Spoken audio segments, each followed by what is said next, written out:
2008, I founded the Gedanken Institute for Problem Solving, and this just promotes all sorts of problem solving in all sorts of different ways. We give lectures, we give in-services to teachers, and we have a one-week-long summer institute that is all problem solving. This is what we do. We solve really, really hard problems, and when you think really hard about a hard problem, you develop mentally. Your brain grows, the connections grow, the neurons grow. Problem solving is a skill.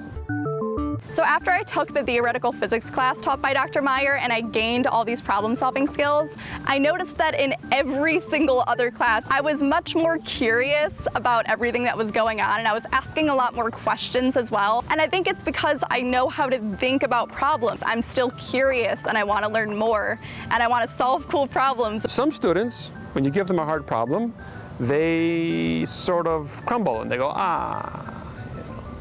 that's a hard problem, I don't feel like doing that. And some students treat a hard problem as a precious gift to be treasured. And they say, oh, that's a good one. I can't wait to get home and work on that one.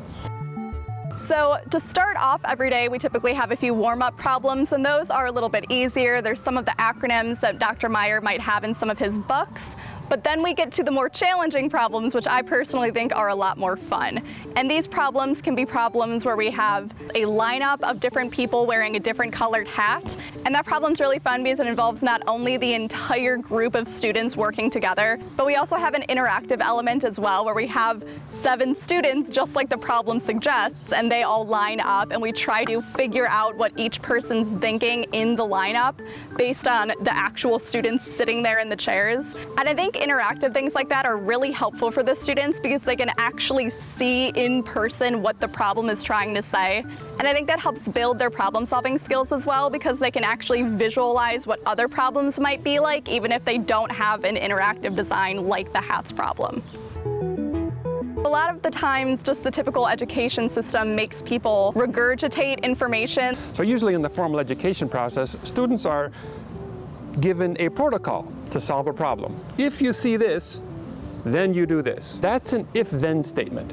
So if you see this, then do this. So this is a skill for a computer. Computers are so much better at memorizing things and recalling things and following protocols. That's what a computer's for. Human skills are like creativity, solving problems, wondering. What a fantastic thing to do. With the camp, it makes students actually think, why am I using this and how should I think about problems in general, which is something that they can apply in the classroom and basically for the rest of their lives. The Institute offers something that you don't get in formal education. You know, it goes from 9 to 4:30, so they can sit there and think about a problem for 3.5 hours or 8 hours and get stuck. We give the students problems and we let them struggle. And I think a great day in class is when students think really, really hard about a problem and don't get it. That's okay. It doesn't matter that they don't get it. What's mattered is they really thought long and hard about it. If it does no good for somebody to tell you how to solve the problem, it's like somebody going to your piano lessons for you. It's just like anything. If you want to get good at something, you have to practice it over and over and over again.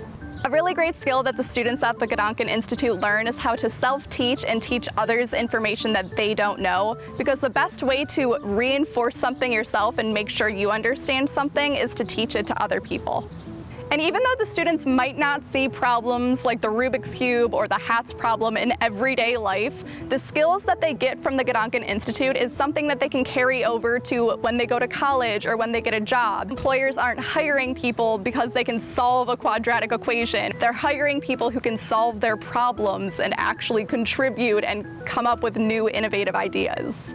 That's all people do pretty much at any job, is to solve problems. People have problems and you have to solve them. People should come to the Gedanken Institute because it teaches them such an important skill, and it's also really fun. People enjoy doing these different problems, and they also make a lot of friendships with the other people that they're working with.